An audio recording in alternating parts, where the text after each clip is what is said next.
ये गरीब मजदूर जो अपने घर जाना चाहते हैं, उनको क्या चाहिए आपसे?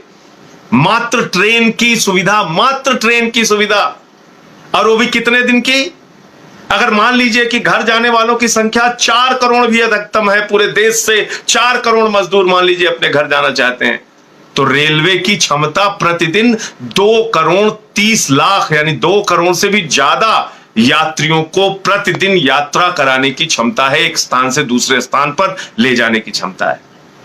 यानी 2 दिन के अंदर रेलवे अगर चाहे, रास्ते में जाने का जो समय लगता है वो अलग, लेकिन 2 दिन के अंदर इन मजदूरों की पीड़ा का समाधान केंद्र सरकार और भाजपा सरकार कर सकती है। लेकिन भाजपा की बेशर्म सरकार, मैं धिक्कारता हूं ऐसी सरकार पर जिसको इनका दर्द नहीं दिखता, जिसको इनकी तकलीफ नहीं दिखती, जिसको इनकी पीड़ा नहीं दिखती, जिनको इनकी मौत नहीं दिखती, जो हर बात पे हिंदू मुसलमान की राजनीति सिर्फ करते हैं, जो 68,000 करोड़ रुपए पूंजीपतियों का, नीरव मोदी, मेहुल चौकसी जैसे लोगों का माफ कर सकते हैं, जो 2.5 लाख करोड़ रुपए पूंजीपतियों का माफ कर सकते हैं, उनको इस गरीब आदमी के लिए सिर्फ और सिर्फ कुछ 100 करोड़ रुपए का पैकेज करना है। 50 लाख मजदूरों पर अगर 1,000 का भी खर्चा मान ले घरों पर पहुंचाने का, तो भी 500 करोड़ रुपए हुआ। अगर आप 4 करोड़ मजदूरों को भी पहुंचाना चाहते हैं तो कुछ 1000 करोड़ रुपए हुआ।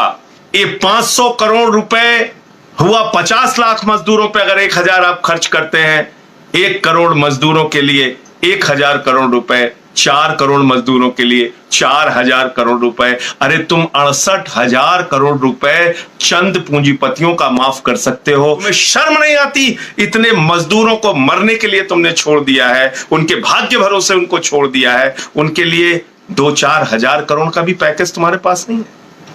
200 करोड़ रुपए में तो रूपानी का जहाज आ जाता है। जो गुजरात का मुख्यमंत्री है उसका हवाई जहाज 200 करोड़ में आता है, और इन गरीब मजदूरों के लिए तुम्हारे पास किराए का इंतजाम नहीं है। कहते हो 85% हम देंगे, 15% राज्य देगा। अरे बताओ, सूरत से लेके कानपुर जाने के लिए एक महिला को अपनी पाजेब, अपनी पायल बेचनी पड़ी। आप बताइए कि उन महिलाओं को 15% किराया 650 रुपए कैसे हुआ, सामान्य किराया? ये मूर्ख किसको बना रहे हो? किसको धोखा दे रहे हो भाजपाइयों? किसको धोखा दे रही है ये केंद्र सरकार? अरे एक आदेश जारी करो, 1 लाइन का, किसी मजदूर से कोई किराया नहीं लिया जाएगा।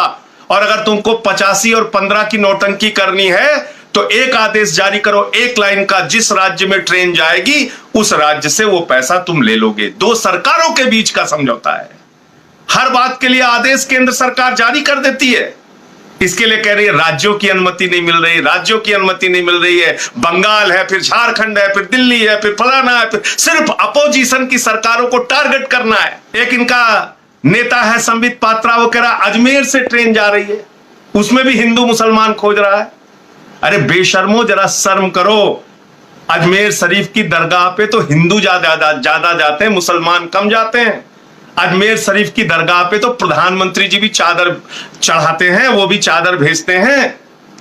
तुम्हें अजमेर से बंगाल ट्रेन चल रही है तो उसमें भी तुम दिमागी रूप से इतने कंगाल हो चुके हो कि तुमको उसमें भी राजनीति दिख रही है। जो सबसे बड़ी जरूरत है 1 लाइन के आदेश की, कि रेलवे जिस राज्य में ट्रेन भेजेगा वहां की राज्य से वो 15% किराया लेगा। 85% तुम कह रहे हो तुमने फ्री किया है, फिर ये मजदूरों से किराया क्यों लेते हो? क्यों उनसे किराया लिया जा रहा है? 650, 800। गुजरात के सूरत में मैंने देखा एक भाजपा नेता ने 1,16,000 रुपए इकट्ठा कर लिया मजदूरों से झारखंड के। जब वो पैसा मांगने गए तो न टिकट दिया न पैसा दिया, बुरी तरीके से उनको मारा पीटा, लहूलुहान कर दिया। यह है भाजपाइयों की असलियत। ऐसे मौके पर भी टिकट के नाम पर दलाली खा रहे गुजरात में, ऐसी खबरें सामने आ रही। तो मैं इसलिए कहना चाहता हूं कि आज सबको आवाज उठाने की जरूरत है। अपने अपने